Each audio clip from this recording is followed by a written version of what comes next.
Afternoon, শুভ অপরাহ্ন। আমি অর্চিতা শীল, IGNOU regional centre, Kolkata থেকে আজ BPSC 134 administrative system at state and district levels এই বিষয়টির ইউনিট ওয়ান হিস্টোরিক্যাল কনটেক্সট নিয়ে আলোচনা শুরু করছি। মৌর্য প্রশাসন। মৌর্য প্রশাসন যদি ইতিহাসের পাতা ঘাটা যায়, তাহলে লক্ষ্য করা যায় বা if we go through the pages of the history, তাহলে দেখা যায় যে সেখানে আমরা একটা মৌর্য প্রশাসনের দক্ষতা লক্ষ্য করে থাকি। এই দক্ষ মৌর্য প্রশাসন সব থেকে বেশি দেখা গেছিল চন্দ্রগুপ্ত মৌর্য এবং অশোকের সময়। সুতরাং চন্দ্রগুপ্ত মৌর্য ও অশোকের শাসনের অধীনে শাসন ব্যবস্থার একটা সেন্ট্রালাইজেশন, একটা কেন্দ্রীকরণ, ব্যুরোক্রেসি বা আমলাতন্ত্র এবং সেখানে শাসন ব্যবস্থা কিভাবে পরিচালিত হতো সেটাই হচ্ছে আমাদের আলোচ্য বিষয়। মৌর্য সাম্রাজ্য, যা 321 খ্রিস্টপূর্বাব্দ থেকে প্রায় 185 খ্রিস্টপূর্বাব্দ পর্যন্ত স্থায়ী ছিল, অর্থাৎ 321 before Christ to 185 before Christ. এবং এটি ছিল বলা যায় যে প্রথম প্যান ভারতীয় সাম্রাজ্য, যা ভারতীয় উপমহাদেশে বা ইন্ডিয়ান সাবকন্টিনেন্টের বেশিরভাগ অংশ জুড়ে ছিল বা অনেক অংশটা তারাই নিয়েছিল। এটি মডার্ন ইরানের, আজকের আধুনিক ইরানের পাশাপাশি বলা যায় যে মধ্য এবং উত্তর ভারতের যে অংশগুলো ছিল সেই অংশগুলোকে কভার আপ করে বা কভার করে। 300 বলা যায় যে কভার করে।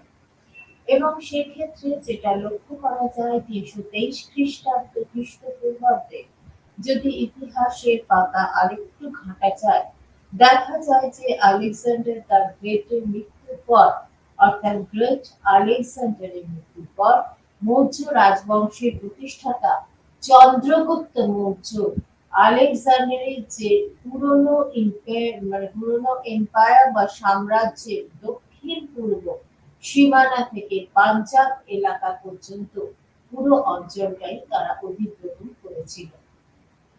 কৌটিল্য, যিনি চাণক্য নামে পরিচিত ছিলেন, খুব নাম করা ভদ্রলোক এবং ভদ্রলোক নয়, খুব নাম করা বিদ্যান একজন ভদ্রলোক। তিনি ছিলেন কি, তার ডেজিগনেশনটা কি ছিল? তিনি ছিলেন চন্দ্রগুপ্তের প্রধানমন্ত্রী। তিনি চন্দ্রগুপ্ত মৌর্যকে সবকিছু পরামর্শ দিতেন এবং সাম্রাজ্যের উত্তরাধিকারের ক্ষেত্রে তার যথেষ্ট অবদান আছে বলে মনে করা হয়। কৌটিল্য একজন নিশ্চয়ই পলিটিশিয়ান তো ছিলেন, চতুর লেখা পলিটিশিয়ান ছিলেন, অর্থাৎ রাজনৈতিক কৌশলবিদ ছিলেন, সেটা অস্বীকার করার আমাদের জায়গা নেই। তাছাড়াও নেতৃত্ব এবং প্রশাসনের উপরে একটা গ্রন্থ অর্থশাস্ত্র তৈরির জন্য তিনি কিন্তু বিখ্যাত ছিলেন। অর্থশাস্ত্র কি ব্যাখ্যা করে? অর্থশাস্ত্র ব্যাখ্যা করে যে কিভাবে একটা রাষ্ট্রের অর্থনীতি এবং কর্তৃত্ব সেটা অর্গানাইজড হওয়া উচিত বা সংগঠিত হওয়া উচিত।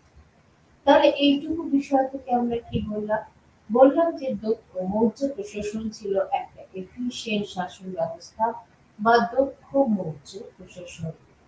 এবং দেখা যায় যে মৌর্য সাম্রাজ্যের রাজারা চন্দ্রগুপ্ত মৌর্য এবং অশোকের শাসনের অধীনে সেক্ষেত্রে শাসন ব্যবস্থার ব্যাপ্তি বা দক্ষতা বা এফিসিয়েন্সি অনেকখানি লক্ষ্য করা গেছিল। এবং সেখানে যদি এক কথায় শাসন ব্যবস্থাকে দেখা যায়, সেখানে বলা হচ্ছে যে অশোকের শাসনের অধীনে একটা সেন্ট্রালাইজেশন, অর্থাৎ কেন্দ্রীকরণ, আমলাতন্ত্র, ব্যুরোক্রেসি এবং শাসন লক্ষ্য করা যায়। এরপর আসে মৌর্য সাম্রাজ্য কতদিন বিস্তৃত ছিল, কত খ্রিস্টপূর্বাব্দ থেকে কত খ্রিস্টপূর্বাব্দ। সেখানে বলা যায় অনেক দূর, 321 খ্রিস্টপূর্বাব্দ থেকে 185 খ্রিস্টপূর্বাব্দ পর্যন্ত স্থায়ী ছিল। এবং এর কতগুলো বৈশিষ্ট্য ছিল। এটি ছিল প্যান ভারতীয় একটা সাম্রাজ্য, যা ভারতীয় উপমহাদেশের বেশিরভাগ অংশ জুড়ে ব্যাপ্ত ছিল। এটি আধুনিক ইরানের পাশাপাশি বলা যায় যে মধ্য এবং উত্তর ভারতের যে পার্টসগুলো রয়েছে বা অংশগুলো রয়েছে সেগুলোকেও কভার আপ করে। ১৯২৩ খ্রিস্টপূর্বাব্দে দেখা যায় যে আলেকজান্ডার দ্য গ্রেট তার মৃত্যু ঘটে।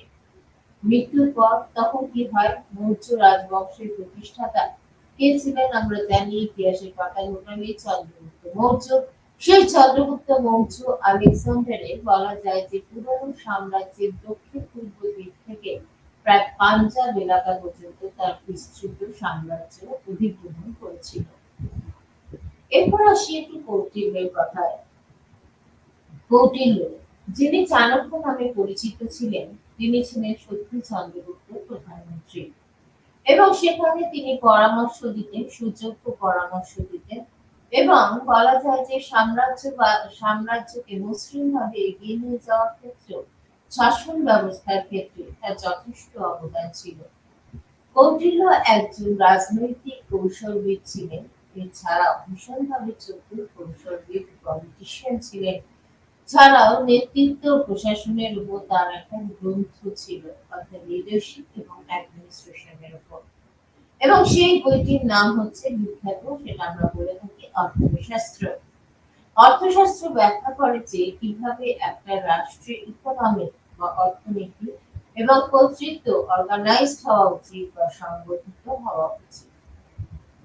এরপর আমরা যেটা বলবো সেটা হচ্ছে কেন্দ্রীয় প্রশাসন। মৌর্য সরকার ছিল একটি কেন্দ্রীভূত ক্ষমতা ব্যবস্থা, অর্থাৎ সেন্ট্রালাইজড অ্যাডমিনিস্ট্রেশন হিসেবে আমরা মৌরিয়ান সাম্রাজ্য বা মৌর্য সাম্রাজ্যকে তুলতে পারি। এবং সেখানে মধ্যমণি ছিলেন, ফোকাস পয়েন্ট ছিলেন রাজা। সুতরাং রাজা ছিলেন সমস্ত ক্ষমতার প্রধান, তবে তাকে সাহায্য করার জন্য একটা কাউন্সিল অফ মিনিস্টার্স বা মন্ত্রী পরিষদ ছিল বা মন্ত্রী পরিষদ তাকে সহায়তা করত। এই প্রসঙ্গে বলতে গিয়ে বলা যায় যে কৌটিল্যের মতে দেশের শাসন ব্যবস্থা বা রাজ্যের শাসন ব্যবস্থার ক্ষেত্রে দেখা যায় যে মোটামুটি ৭টা কম্পোনেন্ট ছিল। আচ্ছা, এই ৭টা উপাদান বা কম্পোনেন্ট কি ছিল, যেটাকে আমরা সপ্তাঙ্গ থিওরি বলে থাকি। প্রথমত রয়েছে রাজা, ১ নম্বর। ২ হচ্ছে মিত্র, অর্থাৎ মিত্র মানে বাংলায় আমরা সহজ বাংলায় বলি বন্ধু। তৃতীয়ত হচ্ছে দুর্গ, তো দুর্গই। চতুর্থ হচ্ছে অমাত্য, মানে আজকে আমরা যাদের সেক্রেটারি বা সচিব বলি। তারপরেরটা হচ্ছে জনপদ, ব্র্যাকেটে হচ্ছে এটাকে লোকালিটিকে বোঝায়, অঞ্চল। কোষ, কোষ মানে হচ্ছে ধন, ওয়েলথ। এবং সেনা, সেনা মানে বলা হচ্ছে মিলিটারি পাওয়ার এবং সেনাবাহিনী। এরপর আমরা আসি একটু মিলিটারি অ্যাডমিনিস্ট্রেশন বা সামরিক প্রশাসন। সামরিক প্রশাসনের সদস্য সংখ্যা ছিল ৩০ জন এবং একটি বোর্ড দ্বারা ৩০ সদস্যের একটি বোর্ড দ্বারা শাসন ব্যবস্থাটা কন্ট্রোলড হতো বা নিয়ন্ত্রিত হতো। এবং সেখানে দেখা যায় যে যারা ছিলেন পদাতিক, অশ্বারোহী, হাতি, রথ, নৌবাহিনী এবং পরিবহনের কমিটি ছিল। প্রত্যেকটা প্রায় কমিটি ছিল এবং তাদের সংখ্যা ছিল ৬টি। গোয়েন্দাদের মধ্যে আবার যারা গোয়েন্দা ছিলেন তাদের মধ্যেও আবার দুটো ক্যাটেগরাইজেশন করা হয়েছিল বা ২ ধরনের গোয়েন্দা রয়েছে বলে মনে করা হতো। প্রথমত যেটা বলা যায়, একজন হচ্ছে প্রতিষ্ঠান বা স্থির এবং দ্বিতীয়ত যেটা রয়েছে যেটা বলা যায় যে সরকারি বা নিচুতর। মৌর্য প্রশাসনের এবার কি প্রধান বৈশিষ্ট্য ছিল? মৌর্য প্রশাসনের প্রধান বৈশিষ্ট্য ছিল, সব থেকে বড় যেটা বৈশিষ্ট্য বা ক্যারেক্টারিস্টিক্স হচ্ছে সেটা হচ্ছে বিশাল সামরিক বাহিনীকে রাখা। কৌটিল্য যে ৪টে বর্ণ সামরিক বাহিনীতে চাকরি করার ক্ষমতা দিয়েছিলেন, ঠিক আছে, ৪টি বর্ণ। প্লিনি বলে একজন ঐতিহাসিকবিদ আছেন, তিনি বলেছিলেন যে মৌর্যরা সেনাবাহিনী বিশাল করে গড়ে তুলেছিল দেশের নিরাপত্তার জন্য এবং সেই সৈন্যবাহিনীর সংখ্যা কত ছিল? 6 লাখ সৈন্যের বাহিনী ছিল। মৌর্যরাও তাদের সামরিক বাহিনীতে একটা ন্যাভাল ফোর্স বা নৌবাহিনীকেও বজায় রেখেছিল বা তৈরি করে রেখেছিল। এরপরে আমরা যেটা করবো সেটা হচ্ছে বিচার পদ্ধতি। শাসক বিচার প্রশাসনের প্রধান ছিলেন। অর্থাৎ বলা যায় যে গ্রাম এবং শহর উভয় ক্ষেত্রেই যথাক্রমে তারা গ্রামবর্গ ও নগর ব্যবহৃতা মহামাত্রার দ্বারা বিষয়গুলি নিষ্পত্তি করতেন। আচ্ছা, এখানে তাহলে কি বললাম বলতো? গ্রাম এবং শহর শাসন ব্যবস্থা বিভক্ত ছিল এবং সেখানে বলা হচ্ছে গ্রাম ও শহর উভয় ক্ষেত্রে যথাক্রমে গ্রামবর্গ এবং নগর ব্যবহৃতা মহামাত্রার দ্বারা বিষয়গুলি কি করা হতো? সলভ করা হতো বা নিস্তব্ধ করা হয়েছিল, নিষ্পত্তি করা হয়েছিল। রাজ্যে রাজুকা বলে একটি পদ ছিল। তাদের কি কাজ ছিল? রাজ্যে রাজুকা ছিল যারা তাদের আধুনিক যদি আমাদের শাসন ব্যবস্থার সঙ্গে তুলনা করি তাহলে দেখা যায় যে তার ক্ষমতা জেলা ম্যাজিস্ট্রেটদের সঙ্গে সমান ছিল। কৌটিল্য এ প্রসঙ্গে বলতে গিয়ে আরো 2 ধরনের বলা যায় আদালতের উল্লেখ করেন। একটা হচ্ছে ধর্মস্থিয়া, যাকে আমরা বর্তমান দিনে সিভিল কোর্ট বলে থাকি, এবং আরেকটা হচ্ছে কান্তক শোধন বা যাকে ইংলিশে বলা হয়ে থাকে ফৌজদারি আদালত, মানে ইংলিশে মানে আমাদের আজকের দিনে শাসন ব্যবস্থাকে তাই বলা হয়।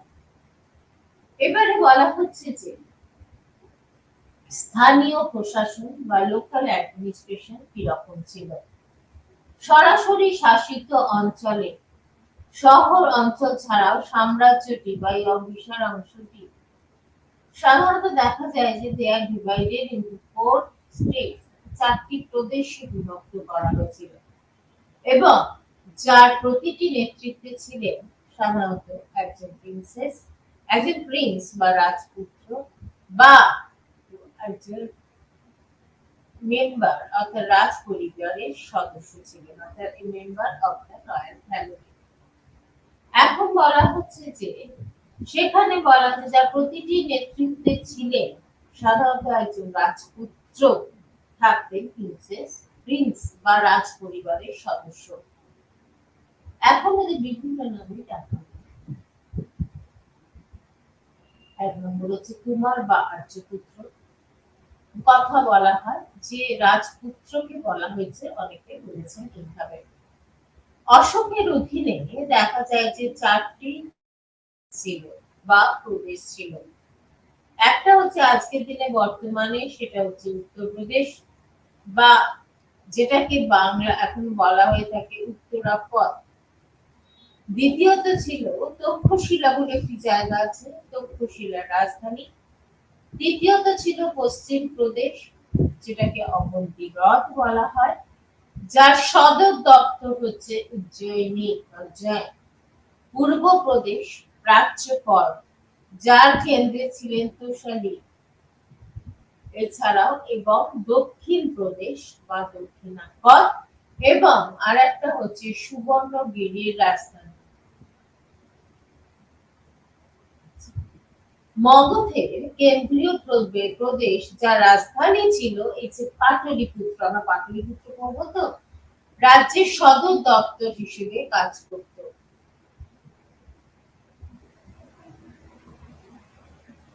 এই বলা যায় যে এই মহামন্ত্রদের মতো ভাইসরয়েরও কিছু কর্মক্ষমতা, যার প্রতি 5 বছর অন্তর পরপর সফরে যেতেন, তাদের নিয়োগ করেছিলেন।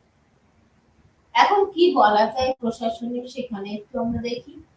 একটা হচ্ছে গ্রামটি ছিল ক্ষুদ্রতম প্রশাসনের সত্তা, অর্থাৎ বলা যায় যে গ্রাম বা ভিলেজটা ছিল সব থেকে ছোট, স্মলেস্ট একটা অ্যাডমিনিস্ট্রেটিভ বডি। দ্বিতীয়ত বলা যায় যে গ্রামগুলি প্রচুর স্বায়ত্তশাসন উপভোগ করেছিলেন, অর্থাৎ গ্রামগুলি প্রচুর স্বায়ত্তশাসন উপভোগ করেছিল। অর্থাৎ গ্রামিকা মানে কি, গ্রামিকা গ্রাম মানে ভিলেজ ওরিয়েন্টেড যে সাহিত্য শাসন অটোনমাস অ্যাডমিনিস্ট্রেশন ছিল, সেই অনুযায়ী তারা আনন্দ করেছিল। প্রাদেশিক আদর্শের গভর্নর বা আদেশের গভর্নর বা জেলা ম্যাজিস্ট্রেটদের উল্লেখ করে বলা যায় যে কর সংগ্রাহক যারা ট্যাক্স কালেক্ট করছে, কর সংগ্রাহক যারা ঔপনিবেশিকদের অধীনে কাজ করে থাকে। দ্বিতীয়ত বলা হচ্ছে তাদের একটি বিশেষ নামে অভিহিত করা হয়, দ্যাট ইজ হচ্ছে তাদের স্থানিকা বলা হয়। তৃতীয়ত বলা হয় যে গ্রামগুলি প্রচুর সাহিত্য শাসন উপলব্ধি করে। দ্বিতীয়ত গ্রামিকা গ্রামগুলি এই প্রচুর সাহিত্য শাসনের উপভোগ করেছিল।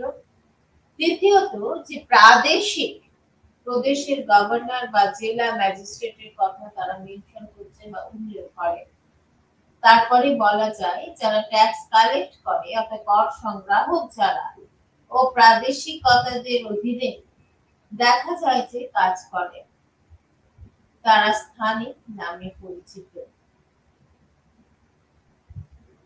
এরপরে হচ্ছে দুর্গের গভর্নর এবং দুর্গাপাল। দুর্গাপাল দূরে থাকে, গভর্নর দূরে থাকে। অন্তঃপাল যেটা হচ্ছে সীমান্ত গভর্নররা, আর হচ্ছে লিপিকার্স, সেখানে বলা হচ্ছে বলা যায় লেখক অক্ষ পাতলা বা এদের আরেকটা নামে অভিহিত করা হয়, দ্যাট ইজ অ্যাকাউন্টেন্ট জেনারেল। গ্রামাঞ্চলের প্রশাসন অর্থশাস্ত্র একটি বিস্তৃত স্থানীয় যে প্রশাসনিক কাঠামো রয়েছে সেখানে সেই কাঠামোকে উৎসাহিত করে। অর্থাৎ এই অর্থশাস্ত্র একটি বিস্তৃত স্থানীয় মানে লোকাল অ্যাডমিনিস্ট্রেশনের কাঠামোকে উৎসাহিত করে। গ্রামাঞ্চলের আলোচনায় কৌটিল্য সুপারিশ করেন যে স্থানীয় সংস্থাগুলোকে কন্ট্রোল করার জন্য বা নিয়ন্ত্রণ করার জন্য রাজাকে একটি সদর দপ্তর প্রতিষ্ঠা করতে হবে। এরপর বলা যায় কি কি আছে। একটা বলা যায় জন্মুখ 400 গ্রামের একক। দ্বিতীয়ত যেটা বলা যায় যে 200টি গ্রামের একটি ইউনিটে কাভাটিকা থাকে। তৃতীয়ত বলা যায় সংগ্রাহনী 10টি গ্রামের একটি ইউনিট।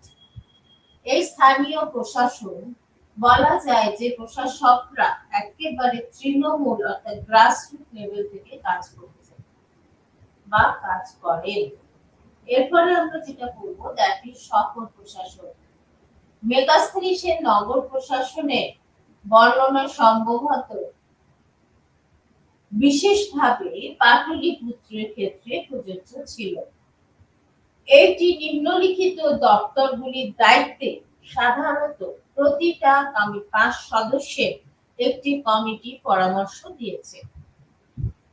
শিল্পকলা মানে হচ্ছে ইন্ডাস্ট্রি বেস, বিদেশিদের অবসর এবং নজরদারি, জন্ম এবং মৃত্যুর তথ্য সংরক্ষণ, ব্যবসা বাণিজ্য, সাধারণ জনগণের ক্ষেত্রে কমোডিটি বা পণ্য বিক্রয় করে দেওয়া, তা সুপারভাইজ করা বা তদারকি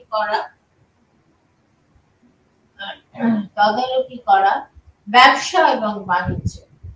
দ্বিতীয়ত বলা যায় যে সাধারণ জনগণের পণ্য বিক্রয় তদারকি করা অর্থাৎ সুপারভাইজ করা এবং বাজারে বিক্রি হয়ে যাওয়া পণ্যের উপরে ট্যাক্স বসানো বা ট্যাক্স ইম্পোজ করা বা কর আদায় করা। অশোকের খোদাইটিতে নাগাল বিও হালকা মধ্যে উল্লেখ করা হয়েছে, যেটি শহরের প্রশাসনের সঙ্গে ভীষণভাবে যুক্ত। অর্থশাস্ত্রে নাগরিক নামে একজন নগর প্রশাসনিক কর্মকর্তা থাকতেন, যার অধীনে দেখা যায় যে যার অধীনে সাধারণত স্থানিক এবং দূত ছিল। অর্থাৎ এখানে বলা যায় যে অর্থশাস্ত্রে নগরক নামে একজন নগর প্রশাসনিক কর্মকর্তা ছিলেন, যেটা উল্লেখ পাওয়া যায়, এবং যার অধীনে স্থানীয় এবং বুথ ছিল। এরপর বলা হচ্ছে যে মৌর্য প্রশাসনের অধীনে কেন্দ্রীয় সরকার ব্যবস্থা। মৌর্য সরকার অত্যন্ত শাসন ব্যবস্থা ভীষণভাবে সেন্ট্রালাইজ ছিল, অর্থাৎ ভীষণভাবে কেন্দ্রীভূত ছিল। এছাড়াও বলা যায় যে এটি সবই শুরু হয়েছিল সম্রাটের, বলা যায় যে মহান ক্ষমতার দ্বারা চালিত হয়ে এবং সমস্ত কর্তৃত্বের উৎস হওয়ার মাধ্যমে। রাজ্যটি মন্ত্রী পরিষদ নামে পরিচিত। একটি মন্ত্রী পরিষদ দ্বারা পরিচালিত হতো। মন্ত্রীদের তখনই মন্ত্রী হিসেবে কি করা হতো, মন্ত্রী হিসেবে উল্লেখ করা হতো। সুতরাং দেখা যাচ্ছে একটা কাউন্সিল অফ মিনিস্টার্স এর যথেষ্ট কি রয়েছে, ইম্পর্টেন্স বা গুরুত্ব রয়েছে। রাজ্যটি সাধারণত মন্ত্রী পরিষদ নামে পরিচিত ছিল এবং রাজ্যটি কি হয়েছে, মন্ত্রী পরিষদ নামে পরিচিত ছিল এবং সেখানে একটি মন্ত্রী পরিষদের দ্বারা সম্পূর্ণভাবে পরিচালিত হতো। একটি মন্ত্রী পরিষদ দ্বারা সম্পূর্ণভাবে পরিচালিত হতো এবং যখন এই কাণ্ডটি ঘটত তখন মন্ত্রীদের তখন মন্ত্রী হিসেবে উল্লেখ করা হতো। এই মন্ত্রী পরিষদের নেতৃত্বে ছিলেন মন্ত্রী পরিষদ অধ্যক্ষ, অর্থাৎ এই মন্ত্রী পরিষদের নেতৃত্বে ছিলেন মন্ত্রী পরিষদ অধ্যক্ষ নামে পরিচিত এক ব্যক্তি। মহামাত্রা হলো কিছু উচ্চ পদস্থ কর্তৃপক্ষকে দেওয়ার উপাধি। মহামাত্রা কি কাজ করে? মহামাত্রা হলো কিছু উচ্চ পদস্থ হায়ার র্যাঙ্কিং যারা অফিসিয়ালস রয়েছেন তাদের কর্তৃপক্ষকে দেওয়ার পদ্ধতি। অমাত্য নামে পরিচিত উচ্চপদস্থ যারা কর্মচারীরাও ছিলেন, যারা প্রশাসনিক এবং বিচার কার্যের সঙ্গে সম্পৃক্ত হয়েছিল।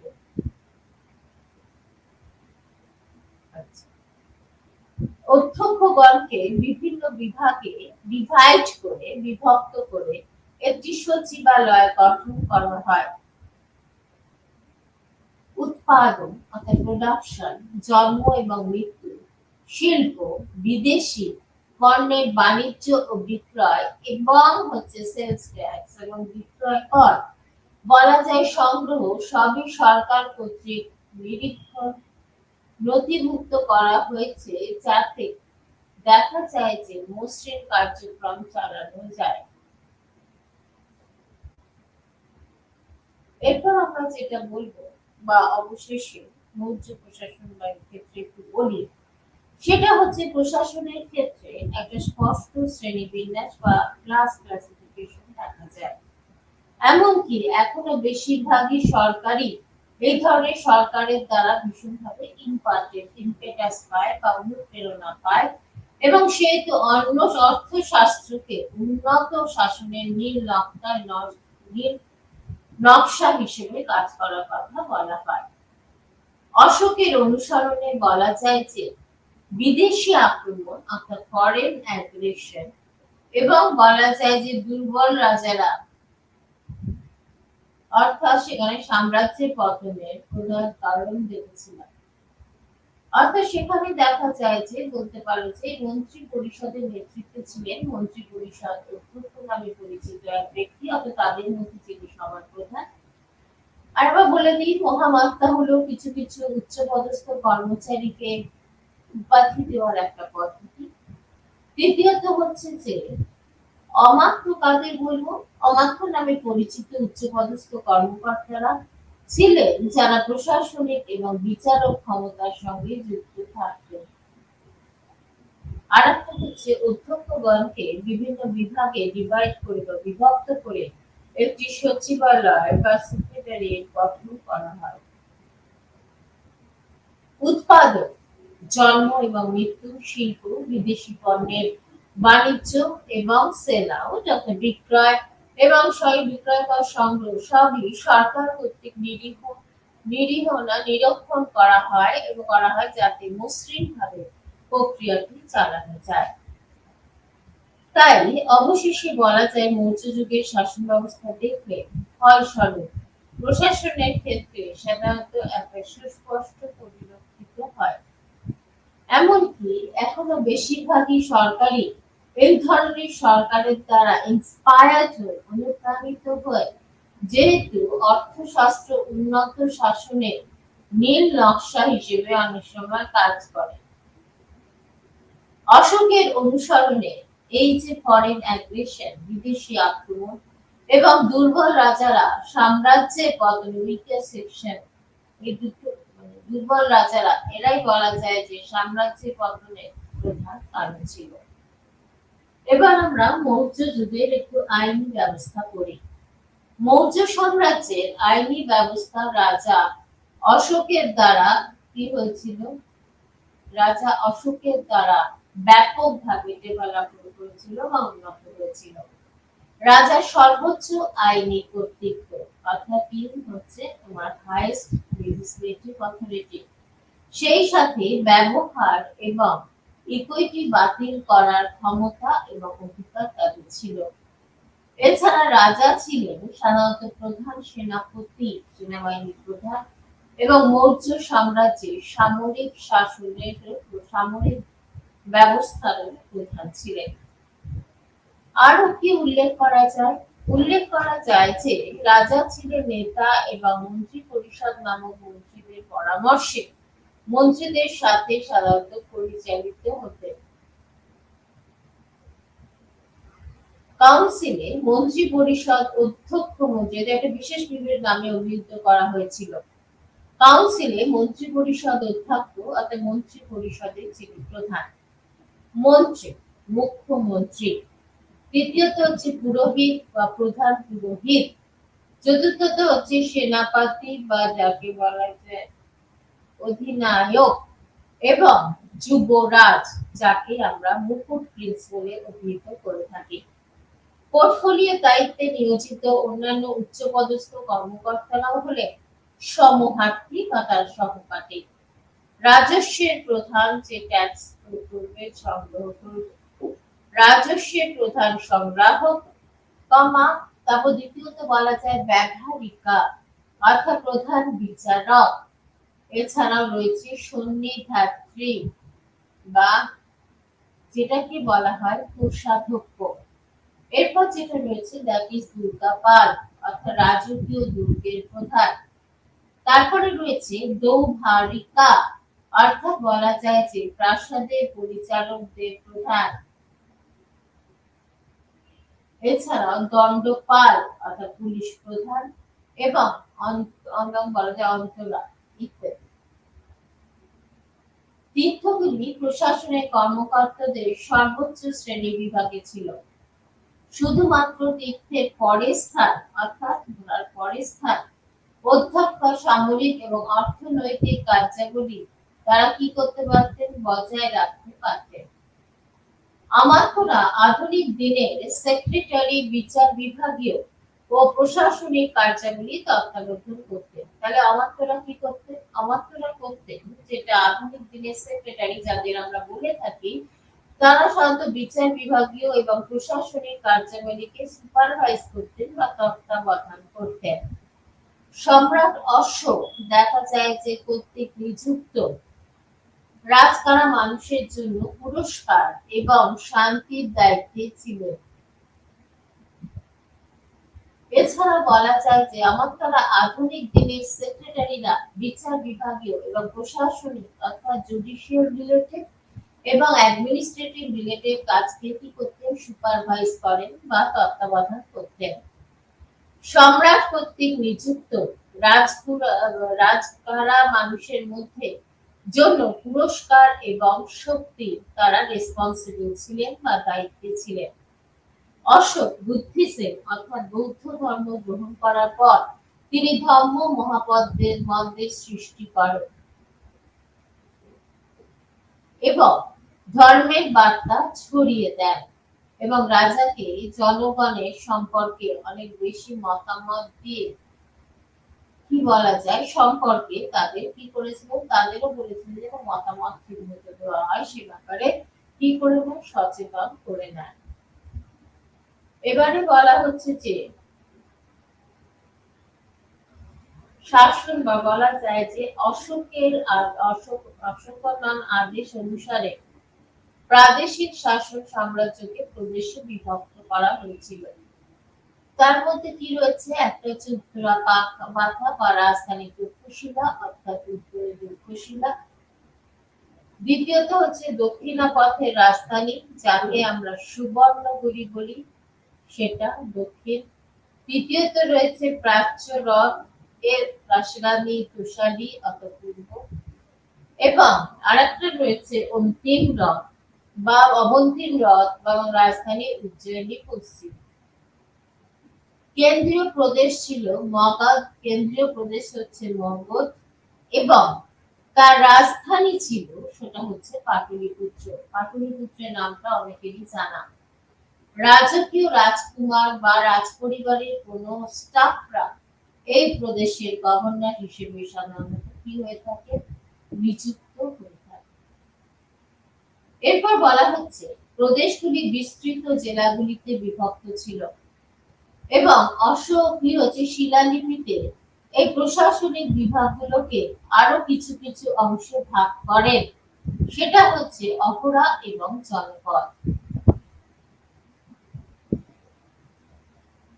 তারপর দেখা যাচ্ছে যে এই যুক্তরাজ্যের সহায়তায় জেলাগুলি রাজুকাস দ্বারা তত্ত্বাবধিত হতো। জেলাগুলিকে শাসন ব্যবস্থাকে মসৃণভাবে এগিয়ে নিয়ে যাওয়ার জন্য এখানে দেখা গেছে জেলাগুলোকেও আবার গ্রামে বিভক্ত করা হতো। গ্রামীণ রক্ষণাবেক্ষণ করতেন এবং গোপা 10 থেকে 15টি বলা যায় যে গ্রামে নিয়ন্ত্রণ করতেন। সিটি সুপারিনটেন্ডেন্ট, নাগরিকা, আইন শৃঙ্খলা ইত্যাদি ক্ষেত্রে এরাই দায়িত্বশীল ছিলেন। এটাই হলো আমাদের কি হলো বলা যায় যে মৌর্য প্রশাসন। এরপরে আমরা যেটা করব সেটা হচ্ছে মুঘল প্রশাসন। এই প্রশাসন দেখা যায় যে কার্যকরভাবে অনেক বেশি কি ছিল, বিভক্ত ছিল, বিভিন্ন কার্যকরও খুব ভালো ছিল, সেই পাশে বিভক্ত হয়েছিল, যেগুলিকে সাধারণত ভিলেজ বা গ্রাম, পরিপরগনা অর্গানাস এবং সরকারেও বিভক্ত করা হয়েছিল। এবং সম্রাটরা ছিলেন অনেকটাই দেখা যায় তাদের মধ্যে মিলময় আছে, সেটা হচ্ছে মুঘল প্রশাসনের প্রধান। মুঘল প্রশাসনেরও একটি বৈশিষ্ট্য ছিল। কি বৈশিষ্ট্য ছিল? যেমন হচ্ছে অভিজাত শাসন ব্যবস্থা, একটা অ্যারিস্টোক্রেটিক অ্যাডমিনিস্ট্রেশনের কথা বলা যায়। দ্বিতীয়ত রয়েছে রাজ্য প্রশাসন, আচ্ছা, এবং আরেকটা ছিল সেন্ট্রালাইজড পাওয়ার বা কেন্দ্রীভূত ক্ষমতা। মুঘল সম্রাটদের শাসন ব্যবস্থায় রাজনৈতিক ব্যবস্থা সংগঠিত ছিল। আকবর তার শাসন কার্যকরভাবে একটি কেন্দ্রীভূত সরকার কথা বলেছিলেন। এবারে বলা যায় মুঘল প্রশাসনের কাঠামোটা কিরকম হবে।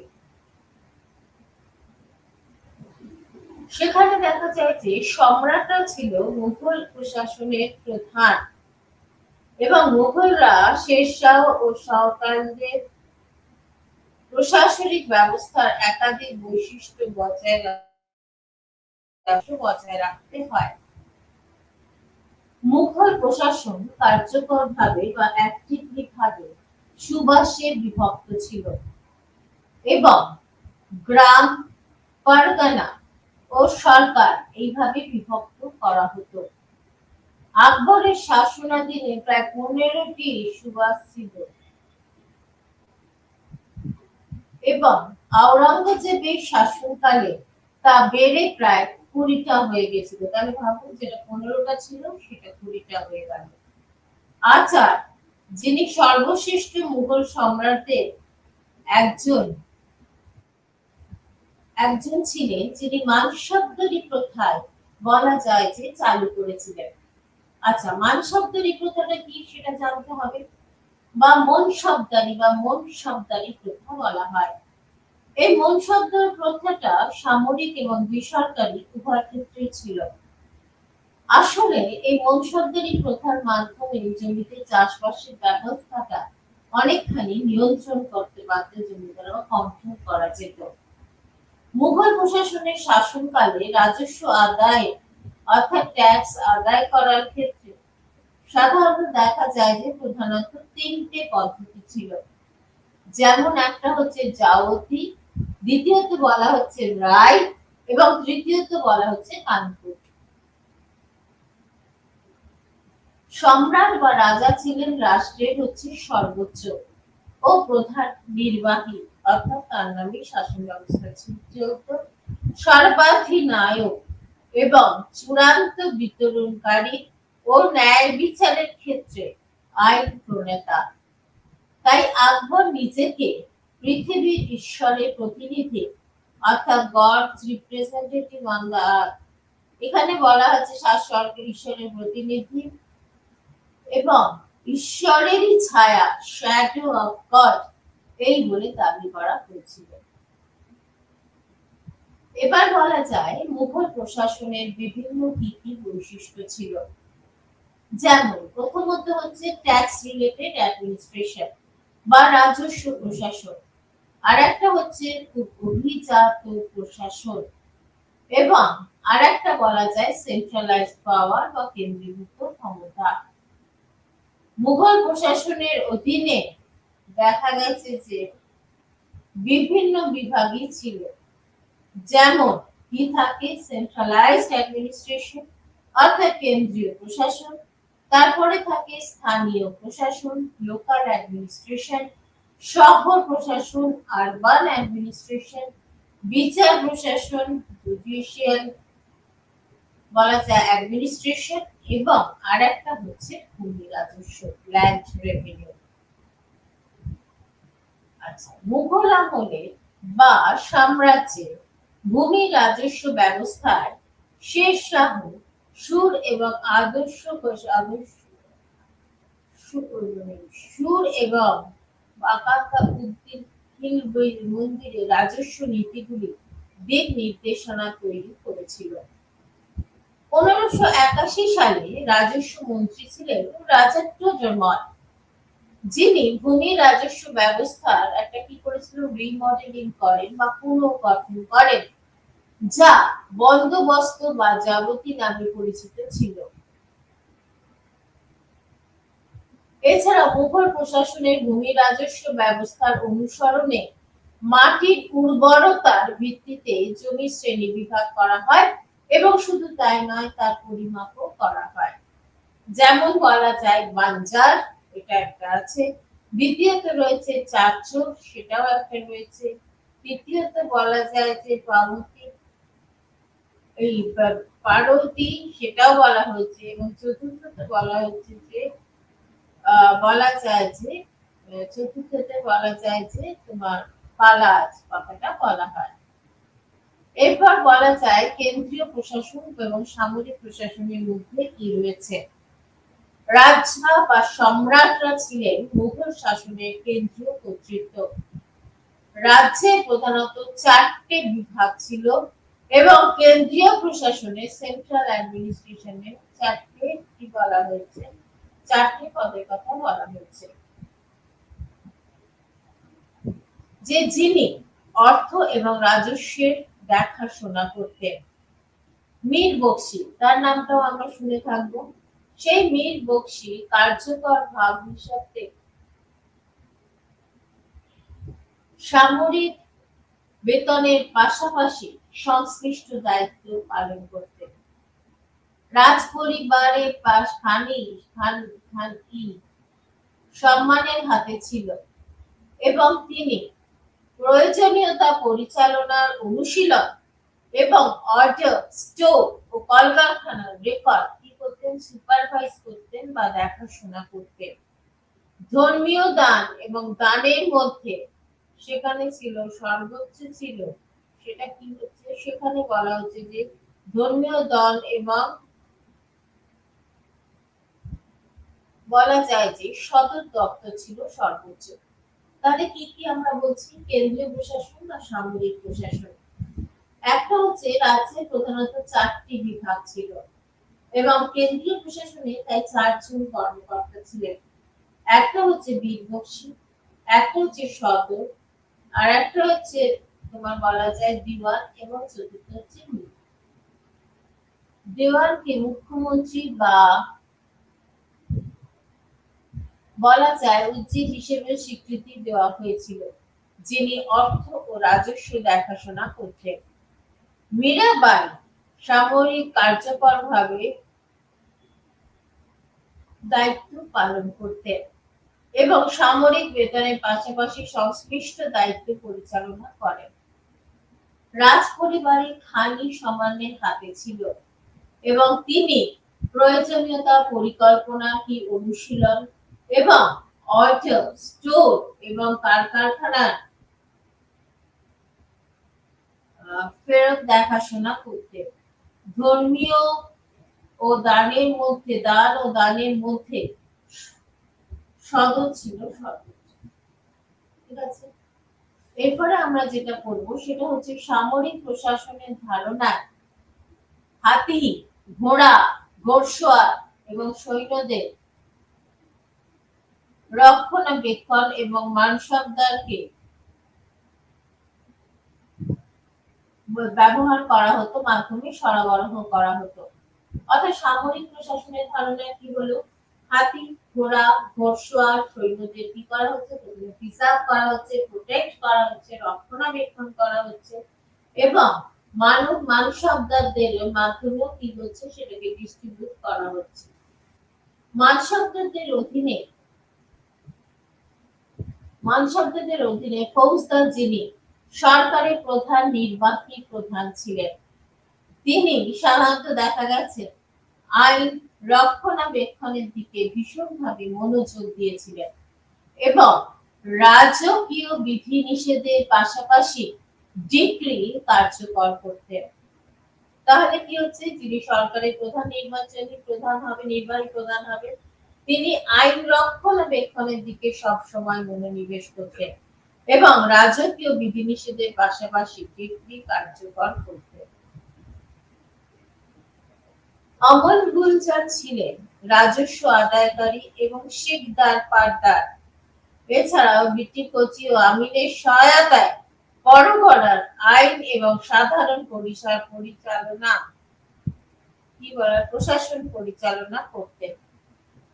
মুঘলরা কিন্তু কম্পারেটিভলি ভাবে বা একটি পরিশীলিত প্রশাসনিক ব্যবস্থা প্রয়োগ করেছিল, যা কেন্দ্রীয় এবং স্থানীয় উভয় দানকে কি করা হয়েছিল? বলা হয় যে উভয় উপাদানকে কেন্দ্রীভূত করেছিল বা ইউনাইটেড করেছিল। স্থানীয় পর্যায়ে প্রশাসনকে, অ্যাডমিনিস্ট্রেশনকে প্রদেশ, তারপরে বলা হচ্ছে জেলা এবং উপজেলাগুলিতে অর্গানাইজ করা হয়েছিল বা সংগঠিত করা হয়েছিল। প্রতিটি নেতৃত্বে নিযুক্ত ছিলেন কর্মকর্তারা। মুঘল শাসকরা তাদের প্রদেশে সুপারভিশনের জন্য বা তদন্তের জন্য দেখা যায় যে কি করেছিলেন? গভর্নর, সুবাদার নিযুক্ত করেছিলেন। সাম্রাজ্যিক নীতির ইমপ্লিমেন্টেশন অর্থাৎ প্রয়োগযোগ্যতা এবং কর আদায় নিশ্চিত করতেন।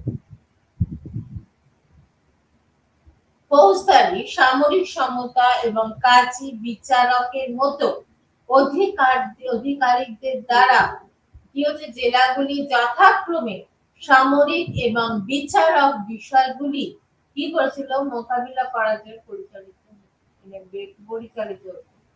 স্থানীয় প্রশাসনের যে একটা বড় ব্যাপার হচ্ছে সেটা হচ্ছে জটিল নেটওয়ার্ক বা কমপ্লিকেটেড নেটওয়ার্ক। শুধুমাত্র সেটা স্থিতিশীলতাই বজায় রাখে না, বরং মুঘল শাসকদের কর্তৃত্বকে ঠিকমতো প্রয়োগ করতে এবং দক্ষতার সাথে রাজস্ব সংগ্রহ করতে বলে। মাঝে মাঝে দেখা যায় যে দুর্নীতি এবং ক্ষমতার একটা মিস ইউজ হচ্ছে, অর্থাৎ ক্ষমতার বলা যায় যে মাঝে মাঝে দুর্নীতি ও ক্ষমতার অপব্যবহারের ঘটনা লক্ষ্য করা যায়। তা সত্ত্বেও মুঘল সাম্রাজ্যের প্রশাসনিক কাঠামো কয়েক শতাব্দী ধরে সাম্রাজ্যের ঐক্য, ইউনিটি এবং ডাইভার্সিটি বা বৈচিত্র্য বজায় রাখতে একটি গুরুত্বপূর্ণ ভূমিকা পালন করেছে। এরপরে আমরা যেটা করি সেটা হচ্ছে সরকার ফৌজদার ব্যবস্থা। স্থানীয় প্রশাসনের মূলে রয়েছে সরকার এবং ফৌজদারি ব্যবস্থা। একটি সরকার একটি প্রশাসনিক ইউনিট ছিল, প্রায়শই একটি জেলার সাথে, এটা একটা ডিস্ট্রিক্টের সাথে সম্পর্কিত থেকে থাকে, এবং ফৌজদার ছিলেন ওই অঞ্চলে তত্ত্বাবধানের জন্য নিযুক্ত কমান্ডার। ফৌজদারদের কি কি রেসপন্সিবিলিটি ছিল বা দায়িত্ব ছিল?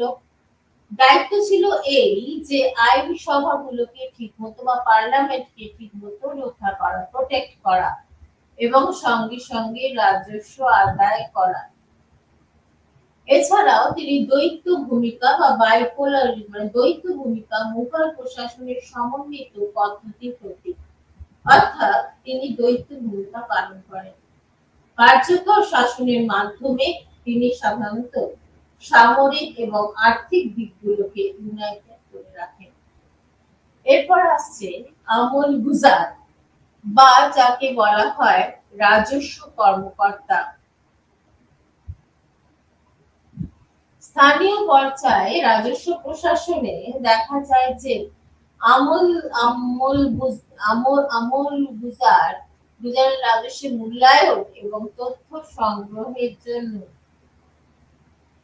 বলা যায় যে তথ্য সংগ্রহের জন্য দায়ী ছিলেন, যা সাম্রাজ্য এবং স্থানীয় যে প্রশাসন ব্যবস্থা আছে সেক্ষেত্রে বলা হয়েছে যে উভয়ের আরো একটি গুরুত্বপূর্ণ উৎস আছে, অর্থাৎ ইকোনমিক স্টেবিলিটি বা আর্থিক স্থিতাবস্থা এবং সামরিক প্রস্তুতির জন্য ভারসাম্য বা ব্যালেন্স সেটাকে নিশ্চিত করার জন্য আমল গুজার ফৌজদারের সাথে একযোগে কাজ করেছিলেন। এরপরে আমরা যেটা পড়বো সেটা হচ্ছে থানাদার বা যাকে আমরা বলে থাকি পুলিশ অফিসার। একজন সরকারের মধ্যে সাধারণত দেখা গেছে যে আইন শৃঙ্খলা রক্ষা করা থানাদারদের কি হয়ে থাকে, থানাদারদের অন্তর্ভুক্ত হয়ে থাকে। এই স্থানীয় পুলিশ অফিসাররা কি করে থাকে? এই স্থানীয় পুলিশ অফিসারদের অপরাধ প্রতিরোধ, অপরাধীদের গ্রেফতার করা এবং জনগণের নিরাপত্তাকে সুনিশ্চিত করার কথা বলা হয়েছে। থানাদার ফৌজদারের সাথে ঘনিষ্ঠভাবে কোঅপারেট করে বা ঘনিষ্ঠভাবে সহযোগিতা করেছিলেন। আইনের শাসনকে কিসের করার জন্য সমুন্নত বা উন্নত রাখার জন্য সামরিক ও পুলিশের রাজ্যের মধ্যে একটা কি করা হয়েছিল, সমন্বয় তৈরি করা হয়েছে। মুঘল আমলে স্থানীয় প্রশাসনে জমিদাররা ছিলেন জমির মালিক, যারা রাজস্ব আদায়ে দেখা গেছে যে গুরুত্বপূর্ণ ভূমিকা পালন করে থাকে। তারা ভূমি রাজস্ব সংগ্রহ ও রাজকীয় কোষাগারে জমা দেওয়ার জন্য দায়ী ছিল। বিনিময়ে তাদের কৃষকদের কাছ থেকে কর আদায়ের অধিকারটা দেওয়া হয়েছিল। জমিদারদেরও তাদের অঞ্চলে আইন শৃঙ্খলা রক্ষায় ভূমিকা ছিল। তাহলে কি হলো, মুঘল আমলে স্থানীয় প্রশাসনের জমিদাররা ছিলেন কি হিসেবে ছিলেন? As a owner of the cultivate land, জমির মালিক, যারা রাজস্ব আদায়ে গুরুত্বপূর্ণ ভূমিকা পালন করেছিল। দ্বিতীয়ত হচ্ছে তারা কৃষি ভূমি রাজস্ব সংগ্রহ এবং রাজকীয় কোষাগারে জমা দেওয়ার জন্য দায়ী ছিল। বিনিময়ে তাদের কৃষকদের কাছ থেকে কর আদায়ের অধিকার দেওয়া হয়েছিল। জমিদারদের উপর অঞ্চলের আইন শৃঙ্খলা রক্ষায় কি ছিল, বড় ভূমিকা ছিল। মুঘল সাম্রাজ্যের অর্থনৈতিক কাঠামোতে স্থানীয় প্রশাসন দেখা যায় যে একটা মেজরিটি রোল প্লে করে বা গুরুত্বপূর্ণ ভূমিকা পালন করে। কৃষকদের কাছ থেকে ভূমি রাজত্বের দক্ষ সংগ্রহ দেখা যায় সাম্রাজ্যের কোষাগারের জন্য আয়ের একটা স্থিতিশীল উৎস নিশ্চিত করেছিল। সংগৃহীত কি কি রাজস্ব ছিল? সংগৃহীত রাজস্ব ছিল সামরিক, কোথা থেকে নিতে হতো? একটা হচ্ছে মিলিটারি বা সামরিক প্রশাসন বা অ্যাডমিনিস্ট্রেশন, দ্বিতীয়ত ছিল বিভিন্ন পাবলিক প্রকল্পে আয় অর্থায়ন, এগুলোকে ব্যবহৃত হতো। সাম্রাজ্যের অর্থনৈতিক যে সমৃদ্ধি, স্থানীয় রাজস্ব সংগ্রহ এবং প্রশাসনের অ্যাক্টিভিটি বা কার্যকারিতাকে এফেক্টিভনেস বলা যায় উপর ব্যাপকভাবে নির্ভর করত। মুঘল সম্রাটরা স্থানীয় প্রশাসনের উপর সাধারণত কি রাখার জন্য? স্থানীয় প্রশাসনের উপর নিয়ন্ত্রণ বা কন্ট্রোল, সেটাকে প্রোটেক্ট করার জন্য বা সেটাকে ডিফেন্স করার জন্য, বজায় রাখার জন্য সাধারণত চেক ও ভারসাম্যের একটা ব্যবস্থা গ্রহণ করেছিলেন। তারা সাধারণত নিয়মিতভাবে সুবাদার ও ফৌজদারদের হস্তান্তর করে একটি নির্দিষ্ট অঞ্চলে ক্ষমতার একত্রীকরণ ঠেকানোর কথা বলেছিলেন। স্থানীয় কর্মকর্তাদের উপর নজর রাখার জন্য সম্রাটের, কিন্তু আমরা আগেও পড়েছি যেমন মৌর্য যুগে সেই সম্রাটের গুপ্তচর এবং গোয়েন্দা কর্মকর্তাদের একটা কিন্তু ভালো নেটওয়ার্ক ছিল। উপরন্তু বলা যায় যে সম্রাট স্থানীয় প্রশাসক যারা রয়েছেন, লোকাল অ্যাডমিনিস্ট্রেটর রয়েছেন, তাদের আনুগত্য বা রেসপেক্ট নিশ্চিত করতে, যে কোনো অ্যাজিটেশন বিদ্রোহ দমন করতে একটি শক্তিশালী সামরিক উপস্থিতির উপর তাদের কি করতে হতো? ডিপেন্ড করতে হতো বা কি করতে হতো? নির্ভর করতে হতো। সুতরাং এখানে আরেকবার একটু বলে নিই, মুঘল সাম্রাজ্যের অর্থনৈতিক যে স্ট্রাকচার বা কাঠামোতে স্থানীয় প্রশাসন গুরুত্বপূর্ণ, লোকাল অ্যাডমিনিস্ট্রেশন গুরুত্বপূর্ণ ভূমিকা পালন করে।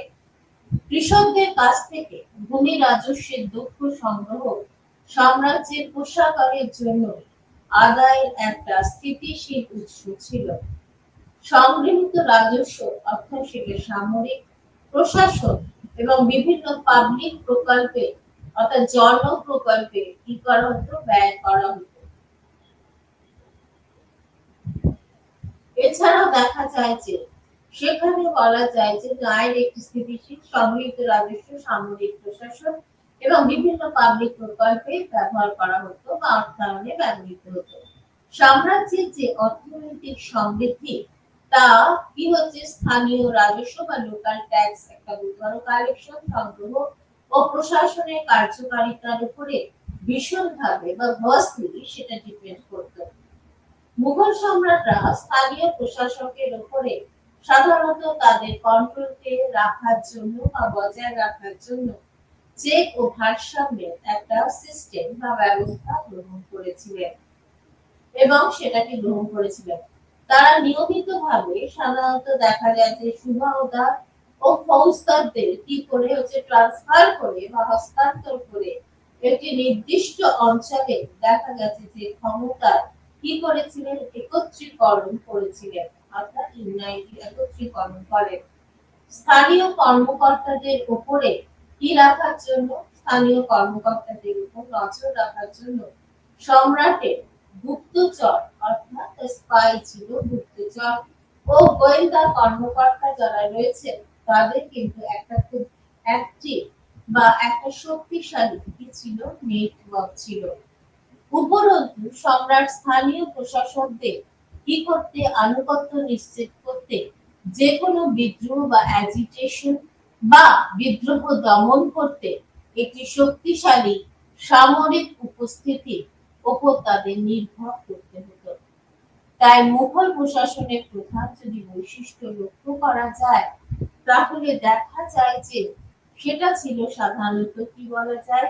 অভিজাতের শাসন, অর্থাৎ যারা অ্যারিস্টোক্র্যাট তাদের শাসন ছিল। দ্বিতীয়ত বলা যায় কেন্দ্রীভূত ক্ষমতা, অর্থাৎ একটা সেন্ট্রালাইজড অ্যাডমিনিস্ট্রেশন ছিল। রাজস্ব প্রশাসন অর্থাৎ কেমন ভাবে ট্যাক্স কালেক্ট করা হতো সেটা, এবং অন্যদিকে বলা যায় যে পরোপকারী স্বৈরাচার, অর্থাৎ সেখানে বলা হচ্ছে যে অনেক সময় স্বৈরাচারী শাসন ব্যবস্থা প্রবর্তন করা হতো। এই প্রসঙ্গে বলতে গিয়ে যেটা আরেকটা বলেছিলাম সেটা হচ্ছে যে মুঘলরা একটা পরিশীলিত প্রশাসনিক ব্যবস্থা প্রয়োগ করেছিলেন, যেটা কেন্দ্রীয় এবং স্থানীয়, যেটা আমি দেখাতে চেয়েছি লোকাল এবং সেন্ট্রাল, অর্থাৎ কেন্দ্রীয় এবং স্থানীয় উভয় উপাদানকে ইউনিফাইড করেছিল বা একীভূত করেছিল। স্থানীয় পর্যায়ে প্রশাসনকে এই জন্য প্রদেশ তাদের শাসন ব্যবস্থাকে মসৃণ ভাবে করানোর জন্য প্রদেশ, জেলা এবং উপজেলাগুলিতে কি করা হয়েছিল, সংগঠিত করা হয়েছিল। আর প্রতিটি নেতৃত্বে কিন্তু কর্মকর্তারা নিযুক্ত থাকতেন। মুঘল শাসকরা প্রদেশে ঠিকমতো সুপারভাইজ করার জন্য বা তত্ত্বাবধানের জন্য গভর্নর অর্থাৎ সুবাহদার নিযুক্ত করেছিলেন। এছাড়াও সাম্রাজ্যের নীতিকে ঠিকমতো ইমপ্লিমেন্ট করা সেটা তারা করেছিলেন, এবং বলা যায় যে কর আদায় অর্থাৎ ট্যাক্স আদায় করে নেওয়া এই ব্যাপারেও তারা নিশ্চিন্ত করতেন। ফৌজদার অর্থাৎ সামরিক কমান্ডার এবং কাজী বিচারকের মতো আধিকারিকদের দ্বারা জেলাগুলি যথাক্রমে বলা যায় যে সামরিক এবং বিচারক বিষয়গুলি মোকাবিলা, অর্থাৎ সামরিক বিষয়গুলো এবং যেগুলো বিচার পাওয়ার মতো যে বিষয়গুলো ছিল সেগুলো মোকাবিলা করার জন্য পরিচালিত হতো। স্থানীয় প্রশাসনে যে জটিল বা কমপ্লিকেটেড যে নেটওয়ার্ক ছিল, সেই নেটওয়ার্ক শুধুমাত্র স্টেবিলিটিকে সার্ভাইভ করায় না, শুধুমাত্র স্থিতিশীলতা বজায় রাখে না, বরং মুঘল শাসকদের অর্থাৎ মুঘল যারা এম্পায়ার ছিল সেই মুঘল শাসকদের কর্তৃত্ব অথরিটিকে ইমপ্লিমেন্ট করতে এবং দক্ষতা বা তার এফিসিয়েন্সির সাথে রাজস্ব বা ট্যাক্স রেভিনিউ জোগাড় করতে বাধ্য, যে সংগ্রহ করতে হতো। মাঝে মাঝে করাপশন বা দুর্নীতি ও ক্ষমতা অপব্যবহার বা মিসইউজ অফ পাওয়ার তো ঘটবে শাসন ব্যবস্থার ক্ষেত্রে, এবং সেখানে দেখা যায় মুঘল সাম্রাজ্যের প্রশাসনিক কাঠামো কয়েক শতাব্দী ধরে দেখা গেছে যে সাম্রাজ্যের ইউনিটি অর্থাৎ ঐক্য এবং বৈচিত্র্য বা ডাইভার্সিটিকে সার্ভাইভ করার ক্ষেত্রে একটা গুরুত্বপূর্ণ কি করেছিল, রোল প্লে করেছিল বা গুরুত্বপূর্ণ ভূমিকা পালন করেছিল। সুতরাং এই দিক দিয়েও আমরা বলতে পারি। এবং আরেকটা বলা যায় যে একটু বলে নিই, মুঘল প্রশাসন কার্যকর ভাবে নাজিম সিপাহসালা বা সুবেদারের মাধ্যমে সাধারণত সুবা নামে এই প্রদেশগুলোর নাম ছিল সুবা নামে বিভক্ত ছিল। প্রতিটি প্রদেশে কর্মকর্তাদের একটা দক্ষ শাসন ব্যবস্থা সেট ছিল, এবং যারা রাজ্যগুলির কার্যকলাপগুলো অর্থাৎ স্টেটগুলোর কার্যকলাপে কি করতো, প্রতিনিধিত্ব করতো বা বলা যেতে পারে যা প্রশাসনের নিয়ন্ত্রণকে কায়েম করতে সহায়তা দান করত। এছাড়া অস্থায়ী প্রশাসনের কাঠামো ছিল অনেকটা বলা যায় যে কেন্দ্রীয় প্রশাসনের অধীন অনুলিপি, অর্থাৎ যেটা কেন্দ্রীয় সরকার করতো সেটাই রাজ্য বা স্থানীয় সরকার করতো। সিপাহ সালরের নাজিম সুবাহদার হিসেবে সুপরিচিত ছিলেন। সম্রাট কর্তৃক তিনি নিযুক্ত হতেন এবং নাগরিক ও প্রশাসনের দায় দায়িত্বকে কি করতেন, সুপারভাইজ করতেন বা দেখাশোনা করতেন। অস্থায়ী প্রশাসনের পরবর্তী প্রশাসনিক যে কর্তৃপক্ষ ছিলেন, যেমন ধরো বেতন মাস্টার এবং কি হচ্ছে বক্সি, যিনি মানব সন্তানদের বেতন সামরিক প্রতিষ্ঠানের দায়িত্ব পালন করতেন। স্থানীয় প্রশাসনের ধারা যখন আমি আসবো তখন নিশ্চয়ই কিছুটা স্ট্র্যাটিফিকেশন থাকবে শাসন ব্যবস্থায়, এবং সেই স্থানীয় প্রশাসনের ধারা গ্রামের স্তরে বা সুবাগুলিতে কার্যকরভাবে সরকারে বিভক্ত করা হয়েছিল এবং পরগনায় কি করা হয়েছিল, উপবিভক্ত করা হয়েছিল। তাই বলা যায় যে রাজা বা সম্রাটরা ছিলেন মুঘল প্রশাসনের কেন্দ্রীয় কর্তৃত্ব। রাজ্যে প্রধানত 4টি বিভাগ ছিল, এবং কেন্দ্রীয় প্রশাসনেরও 4 জন কর্মকর্তা ছিলেন, যেমন মীর বখশী, সদর দিওয়ান এবং মীর সামল। দেওয়ানকে সাধারণত মুখ্যমন্ত্রী বা উজির হিসেবে স্বীকৃতি দেওয়া হতো, যিনি অর্থ ও রাজস্ব দেখাশোনা করতেন। মীর বখশী, যিনি কার্যকর ছিলেন হিসেবে কার্যকরীভাবে সামরিক তো দেখত বা সামরিক বেতনের পাশাপাশি সংশ্লিষ্ট সামরিক বিভাগের দায়িত্বটাও পালন করতেন। রাজ পরিবারে খান ই সম্মানের হাতে ছিল এবং তিনি প্রয়োজনীয়তা পরিচালনার অনুশীলন এবং অর্ডার স্টোর ও কারখানা রেকর্ড দেখাশোনা করতেন। ধর্মীয় দান ও দানের মধ্যে সদর ছিল সর্বোচ্চ। এছাড়া সামরিক প্রশাসনের ধারণায় হাতি, ঘোড়া, ঘোড়সওয়ার, সৈন্যদের রক্ষণাবেক্ষণ এবং মান সম্পদের মাধ্যমে সরবরাহ করা প্রয়োজন হয়েছিল। তাই মান সম্পদের অধীনে সৈন্যদের শ্রেণী ছিল, যেমন আহাদি, যেটা খুব ভদ্রলোক সৈন্য ছিল, এবং আরেকটা হচ্ছে দাখিলি, সেটা হচ্ছে যে সেজন্য রাষ্ট্র কর্তৃক অর্থ প্রদান করা হতো। মুঘল আমলে সামরিক প্রশাসনের প্রধানত 5টি সৈন্যবাহিনী ছিল, কারণ অশ্বারোহী বাহিনীতে কে থাকতো? সিলেদার।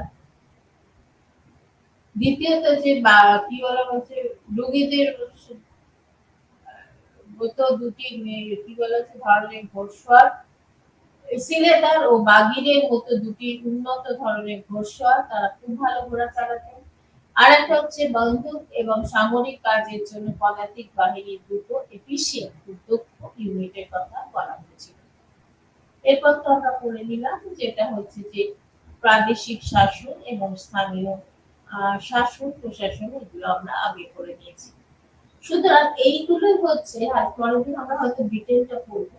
তার আগে হচ্ছে মৌর্য যুগ এবং অশোকের মৌর্য বা জামগুপ্ত মৌর্য মহাশোক।